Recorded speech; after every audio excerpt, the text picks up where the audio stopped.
अब मैं बुलाना चाहूंगी पंकज अग्रवाल जी को, अमित गर्ग जी को, मनीष कपूर जी को। Pankaj Agarwal paper mill association के यूपी के अध्यक्ष हैं। Amit Garg ji silver tone paper mill के डायरेक्टर हैं और Manish Kapoor director Meenu paper mill से हैं। बहुत बहुत स्वागत आप तीनों का। मंच पर बैठ प्लीज आप लीजिए।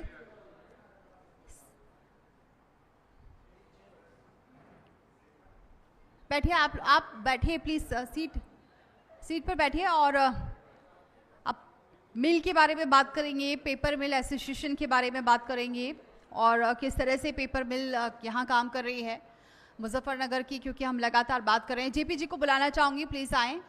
और अब बातचीत करेंगे पंकज अग्रवाल जी से, अमित गर्ग जी से और मनीष कपूर जी से।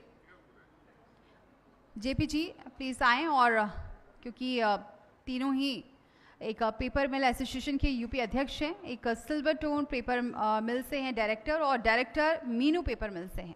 जेपी जी।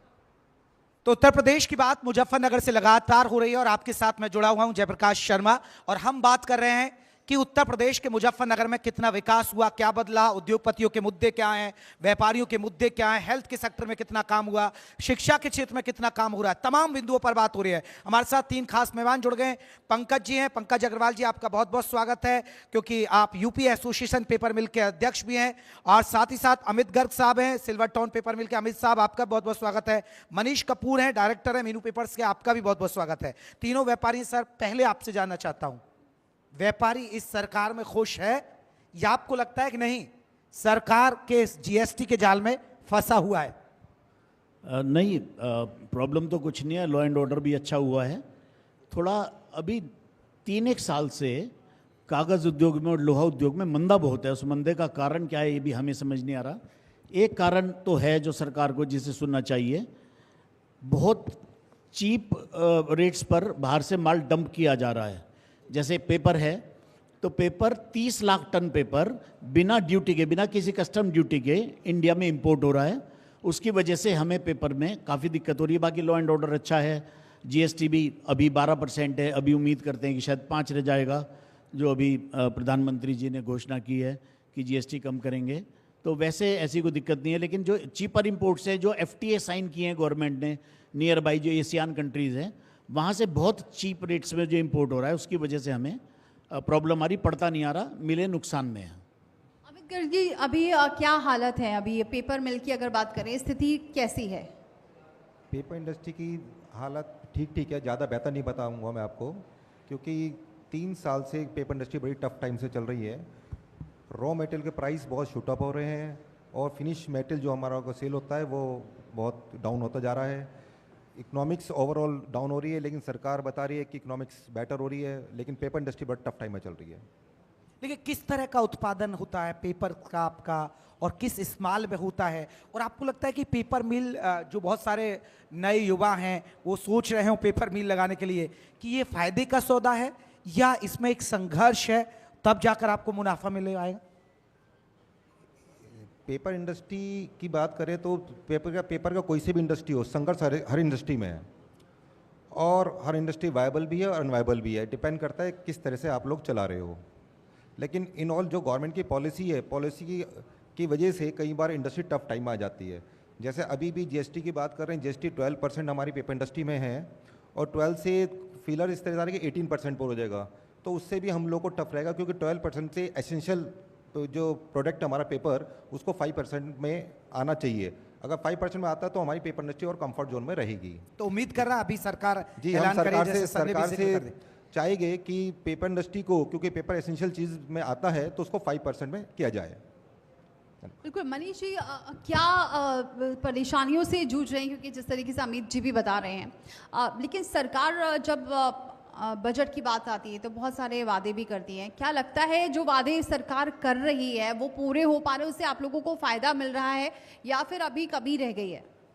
देखिए, मैं कहता हूँ कि अभी जो वादे हम लोगों से हुए हैं शायद वो पूरे नहीं हुए हैं, और बाकी जैसे अभी हम लोग सोच रहे हैं, ये सुन रहे हैं कि जैसे जीएसटी कम होगा, हमारी इंडस्ट्री में वो कह रहे हैं कि शायद जीएसटी बढ़ेगा, हम 12% पे 18% में आएंगे। प्लस हम लोग ये कहना चाहते हैं कि 5% में आएंगे तो बेटर रहेगा, थोड़ा सा कंफर्ट लेवल हम लोगों को होगा। प्लस एक चीज़ मैं कहना चाहता हूँ, जो आप पूछ रहे थे युवाओं के लिए कि ये इंडस्ट्री कैपिटल इंटेंसिव यूनिट है पेपर मिल, आपको अपग्रेडेशन डेली करना पड़ेगा, आपको रोज़ नए कोई ना कोई पोल्यूशन के मानक आ रहे हैं, रोज़ आपको उनसे अपडेट करना है, इंडस्ट्री बहुत तेज़ी से बदलती है, आपको अपग्रेडेशन बहुत जल्दी जल्दी करना पड़ता है, तो it is a capital intensive unit. तो इंडस्ट्री तो हम ये चाहते हैं कि थोड़ा सा गवर्नमेंट हमारे साथ चले, और बाकी जहाँ तक रही है बात भविष्य की, तो पेपर इंडस्ट्री का भविष्य तो अच्छा लगता है कि हमें रहेगा, क्योंकि पेपर का पैकेजिंग के अलावा कोई सब्सिट्यूट अभी तक निकट भविष्य में किसी को नहीं दिख रहा है।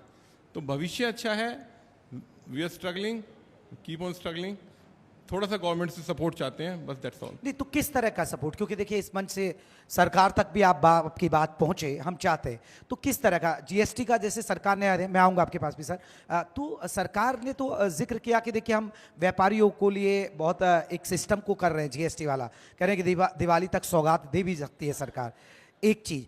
दूसरी, किस तरह की दिक्कतों का आप लोग सामना करते हैं? प्रिलिमिनरी जो टैक्सेशन का मैटर है, उसमें जो अभी तक एक फिलर्स आ रहे हैं वो ये आ रहे हैं कि शायद पेपर इंडस्ट्री को 12% से वो 18% में कर रहे हैं। तो एक तो वही हम लोगों के ऊपर एक सेटबैक आएगा, क्योंकि हम लोगों के पास बहुत अच्छे मार्जिन नहीं हैं, 3-4 साल हो गए हैं हम लोगों को इंडस्ट्री को अपनी स्ट्रगल करते करते। तो हम तो यही चाहते हैं कि टैक्स का बर्डन हम लोगों के ऊपर ना बढ़े हो, कि जहाँ या तो हम वहीं रहें या उससे नीचे आएँ, उससे ऊपर ना जाएँ। चल पंकज जी, आप कुछ कहना चाह रहे थे इस इसके मुद्दे पे? अलावा जो मेन सपोर्ट हमें चाहिए गवर्नमेंट से, अभी हमने जैसे जो कोटेड डुप्लेक्स बोर्ड होता है या फोल्डिंग बॉक्स बोर्ड, एक ये क्वालिटी है पेपर की बोर्ड की, तो उसमें हमने रिप्रेजेंटेशन दिया, उस पर MIP लागू कर दिया गवर्नमेंट ने, मिनिमम इंपोर्ट प्राइस। पहले $500 पर ये क्लियर होता था, अब $800 मिनिमम कर दिया, तो उससे उसमें जाना गई। ऐसे ही जो वाइट पेपर है, राइटिंग पेपर, थाईलैंड से और आपका चाइना से, इंडोनेशिया से, मलेशिया से, जापान से इतना ज़्यादा इंपोर्ट हो रहा है कि यहाँ के लोग सरवाइव नहीं कर पा रहे। और ऐसा ही वो है क्राफ्ट पेपर और टिश्यू पेपर। तो इसमें हम गवर्नमेंट से चाहते हैं कि ठीक है, हमारे FTA साइन है तो हम ज़ीरो ड्यूटी पर ही हमें मांगना पड़ेगा, लेकिन उसमें मिनिमम इंपोर्ट प्राइस अगर वो सेट कर दें, उससे डंपिंग खत्म हो जाए, तो यहाँ की पेपर इंडस्ट्री बहुत अच्छी हो जाएगी। सर, क्योंकि व्यापार से जुड़े हुए हैं और अभी टैरिफ का मुद्दा बहुत चल रहा है, क्या इसका भी कोई असर है इसमें? टैरिफ का बहुत असर आने वाला है जहाँ तक मैं समझता हूँ, क्योंकि कारण ये है 5 लाख करोड़ से ज़्यादा का हमारा एक्सपोर्ट अमेरिका में है, और करीब 3.5-4 लाख करोड़ का इसमें व्यापार हमारा एक्सपोर्ट कम हो जाएगा। यहाँ पास में मुरादाबाद है, मेरी मुरादाबाद में कई एक्सपोर्टर से बात हुई, वहाँ का 70% एक्सपोर्ट बंद हो चुका है। सहारनपुर में काफ़ी एक्सपोर्ट होता है, वो ख़त्म हो चुका है अमेरिका को। अमेरिका में सारी दुनिया की सबसे ज़्यादा कंजम्पशन है। खत्म होने लगा है सर, अभी शुरुआत होगी ना, अभी तो नहीं, 4 महीने से, जब से 25%, क्योंकि लागू हुए तो अभी कुछ दिन लेकिन जब बात होने लगी थी, हाँ। US के जो इंपोर्टर्स हैं उन्होंने पिछले 4 महीने से ऑर्डर हाथ देना खींच बंद लिया। कर दिया। जी। उन्होंने कहा अगर आप 25% को एब्जॉर्ब कर सकते हैं तो हम ऑर्डर देंगे। इधर के लोगों ने मना कर दिया कि इतने हमारे मार्जिन नहीं है। पिछले 4 महीने से वहाँ ऑर्डर नहीं है मुरादाबाद में। ऐसे ही पानीपत है, नोएडा में गारमेंट एक्सपोर्ट होता है। ये सब बहुत ज़बरदस्त सफ़र करने वाला है। और जो लोग कहते हैं कि हम रशिया बेच देंगे, कितना सा रशिया है, कितना वहाँ का व्यापार वहाँ से हो सकता है। अब पूरे अमेरिका में, पूरी दुनिया का कम से कम 30% कंजम्पशन अमेरिका होता है। तो अमेरिका के बाद हम दूसरे देश में अगर हम सोच रहे हो कि बहुत जल्दी एक्सपोर्ट कर देंगे, उन्हीं रेट्स में कर देंगे, तो ये मुझे असंभव लगता है अभी। पंकज जी, एक बहुत बड़ा सवाल है, क्योंकि बहुत सारे शुगर मिल हैं यहाँ पर, पेपर मिल हैं, और जब एक सवाल उठ जाता है कि ये तो पर्यावरण को दूषित करते हैं। अभी कुछ लोग कह कर भी गए यहाँ, जो जनप्रतिनिधि थे, कि बहुत सारी शुगर मिलों के, खतौली शुगर मिल का उन्होंने जिक्र कर दिया।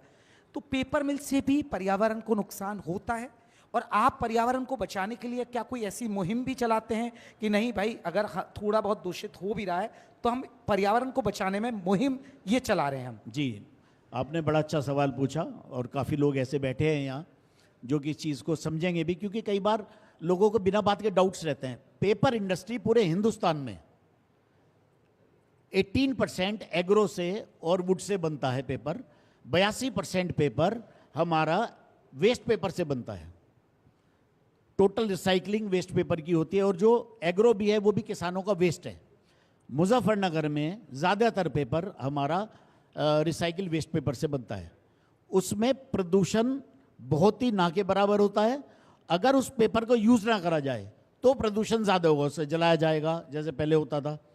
जो हम बॉयलर में चलाते हैं वो भी भूसी है जो किसानों का वेस्ट है, या खोई है जो गन्ने का वेस्ट है। आजकल आरडीएफ चलने लगा। आरडीएफ है जो ये म्यूनिसिपल वेस्ट को सफाई करके जो अच्छा वो निकालते हैं उसका, वो आरडीएफ हमारे यहाँ चल रहा है। हिंदुस्तान में 20 करोड़ टन कोयला इंपोर्ट होता है दूसरे देशों से, क्योंकि कोयले की शॉर्टेज और वैसे भी और फ्यूल की भी शॉर्टेज है यहाँ। गवर्नमेंट ने निर्णय लिया, स्वच्छ भारत अभियान के साथ इसे जोड़ा और आरडीएफ की अनुमति दी हमारे बॉयलरों में चलाने की। हमने करोड़ों करोड़ों रुपए लगाकर अपने बॉयलर को मॉडिफाई किया। कुछ लोगों ने नए बॉयलर लगाए 40-40, 50-50 करोड़ रुपए लगाकर, और वो पर्यावरण के बिल्कुल अनुकूल है। देखने में थोड़ा सा वो लगता है क्योंकि कूड़ा है, कपड़े है उसमें, वो आ रहा है, लोग सोचते हैं कि पता नहीं इससे तो कितना जहर फैल जाएगा।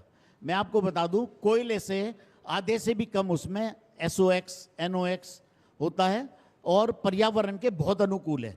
और जैसे गाजीपुर में आपके ढेर लगा हुआ है पूरा, तो वहाँ वो जो ढेर लगा हुआ है, जो मीथेन गैस उसमें से जनरेट होती है, वो आसपास के कम से कम 10 किलोमीटर को प्रभावित करती है। यहाँ ये आता है, जल जाता है इसमें और जो इसे ट्रीट करने के लिए हमने इसके लिए इक्विपमेंट्स लगाए हुए हैं, बिल्कुल पर्यावरण के अनुकूल ये चलता है। और जहाँ आपने पूछा कि हम लोग उसके लिए क्या कर रहे हैं, इसके अलावा हम लोग सारी पेपर मिलें मिलकर यहाँ कई लाख पेड़ लगा चुके, मियाँ की पद्धति से लगाए हैं। और हम लोगों ने ऐसे संस्था को ठेका दिया है जिसमें पेड़ मरते नहीं, ज़्यादातर कागजों पर पेड़ लगते हैं। कई लाख पेड़ हमारी सारी पेपर मिलों के द्वारा यहाँ लगाए जा चुके हैं। बिल्कुल। अमित जी, रोज़गार कितना हो पा रहा है यहाँ पर? अब क्योंकि आप डायरेक्टर हैं, तो आपको लगता है कि यहाँ लोग जुड़ रहे हैं या फिर पलायन कर रहे हैं? क्योंकि मैंने देखा कि यहाँ पर ये भी एक काफ़ी ज़्यादा मुद्दा है, तो लोग यहाँ से आपके साथ जुड़ पा रहे हैं? यहाँ पर हम लोगों के साथ लगभग 20,000 लोग या परिवार डायरेक्ट जुड़े हुए हैं और कम से कम 80,000 से लाख परिवार इनडायरेक्ट जुड़े हुए हैं। मतलब रोजगार हम लोगों की इंडस्ट्री से मिल रहे हैं।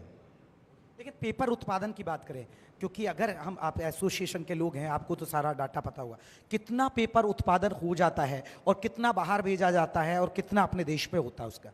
यहाँ पर 20 लाख टन पेपर का उत्पादन है यहाँ पर, और यहाँ से मतलब एक्सपोर्ट मतलब मुश्किल से 5 से 7% एक्सपोर्ट होता है। बाकी मतलब डोमेस्टिक ही यूज़ होता है, इंडिया में ही कंजप्शन होता है। ठीक है मनीष जी, क्योंकि हम आखिरी पड़ाव पर है चर्चा के, और मेरा सवाल, क्योंकि एक व्यापारी हैं, बिजनेसमैन है, और कहते हैं कि कानून व्यवस्था बेहतर हो, सड़कें अच्छी हो, बिजली टाइम पर मिले, तो बिजनेस भी आता है, रेवेन्यू आता है, निवेश आता है। आप मानते हैं जब से योगी सरकार आई व्यापारियों के लिए फायदा हुआ, चीजें बढ़ी, या आपको लगता है कि नहीं अभी सिंगल विंडो सिस्टम की जरूरत है, अभी बाबू के चक्कर बिजनेसमैन को लगाने पड़ते हैं? नहीं, मैं इस बारे में कहूँगा, जब से योगी सरकार आई है तब से कानून व्यवस्था के कारण ही बहुत बड़ा फर्क पड़ चुका है। और जहाँ तक ये बस सिंगल विंडो जो आप सिस्टम कह रहे हैं, सिंगल विंडो सिस्टम तो एक्टिवेट हो चुका है। हम लोगों का एक पोर्टल है व्यापारियों के लिए, निवेश बंधु, उसी में जितने हम लोगों को एप्लीकेशन करनी होती है, ऑनलाइन एप्लीकेशन जाती हैं, तो ऑनलाइन ही सारे काम होते हैं। बहुत ज़्यादा हम लोगों को ऑफिस में चक्कर नहीं काटने पड़ते हैं। पहले जैसे हर ऑफिस में एक अलग आदमी जाता था, अब वो सब ऑनलाइन हो जाता है, उसमें ऐसी कोई दिक्कत वाली बात नहीं है। ठीक है पंकज साहब, यही मेरा सवाल आपसे, चीजें बदली हैं या आप चाहते हैं कि नहीं बहुत चीज़ों से व्यापारी को जूझना पड़ता है? क्योंकि अक्सर आप कोई चीज़, अगर आप बिजनेसमैन हैं तो किसी सरकारी दफ्तर में जाएंगे तो आपकी भी चीज़ें फंसी हैं, सरकार को सिंगल विंडो, हालांकि सरकार दावा करती है कि देखिए निवेश बढ़ा है, निवेशक आ रहे हैं, उत्तर प्रदेश की छवि जो थी वो बदली है, बेहतर सड़कें हुई, बेहतर बिजली व्यवस्था हुई, लोग बिजली के लिए तरसते थे, बिजली के तारों पर कपड़े सूखते थे, अब वो चीज़ें बदल गई हैं। देखिए, चीज़ें बदली हैं, मेनली तो लॉ एंड ऑर्डर अच्छा हुआ है, बिजली की उपलब्धता भी काफ़ी ठीक है, इंडस्ट्री के लिए फ़ायदा है। लेकिन कुछ चीज़ों में बहुत बड़े नुकसान हुए हैं हमारे, जैसे हम मुजफ्फरनगर एनसीआर में आता है। एनसीआर में मैं समझता हूँ कि यूपी का 50% से ज़्यादा इंडस्ट्री एनसीआर के अंदर है। नोएडा, गाजियाबाद, मुजफ्फरनगर, मेरठ, और एनसीआर में मतलब यूपी की 50% इंडस्ट्री जहाँ तक मैं समझता हूँ होंगी। अब एनसीआर में एनजीटी भी यहाँ टीम भेजते रहती है, सेंट्रल पोल्यूशन बोर्ड वाले हर समय यहाँ आते रहते हैं, यूपी बोर्ड वाले हमारे बैठे ही हैं मुजफ्फरनगर में, CAQM हर समय, इतना मतलब हमारा उत्पीड़न हो रहा है कि हम आपको बता नहीं सकते। ऐसा लगता है कि यहाँ से इंडस्ट्री उखाड़ के यूपी से उत्पीड़न कहीं और सुनते ले ही जाए। फोन तो नहीं आ गया आपका? नहीं। तो क्या है कि अब यहाँ बहुत सारी इंडस्ट्री हैं, बहुत सारे प्रेशर ग्रुप्स भी हो गए, जी। उनसे जूझें। इधर ये 5-5, 6-6 डिपार्टमेंट ऐसे हैं जो हर समय एनसीआर की वजह से हमारे पीछे लगे रहते हैं। तो सारी चीज़ों को सोचना चाहिए। आज हमें अमेरिका से भी टक्कर ले रहे हैं। मोदी जी का वाकई बहुत धन्यवाद है, भारत की साख को गिरने नहीं दे रहे और पूरा अड़े हुए हैं।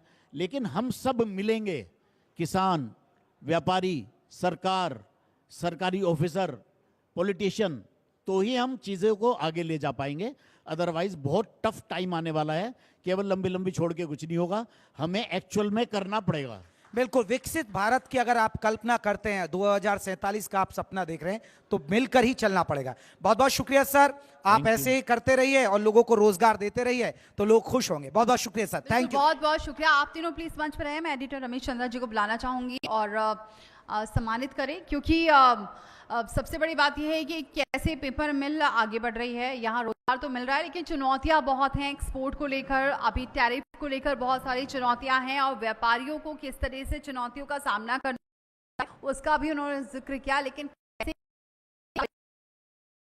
है इसका भी जिक्र किया पंकज अग्रवाल ने और कपूर जी ने। बहुत बहुत शुक्रिया।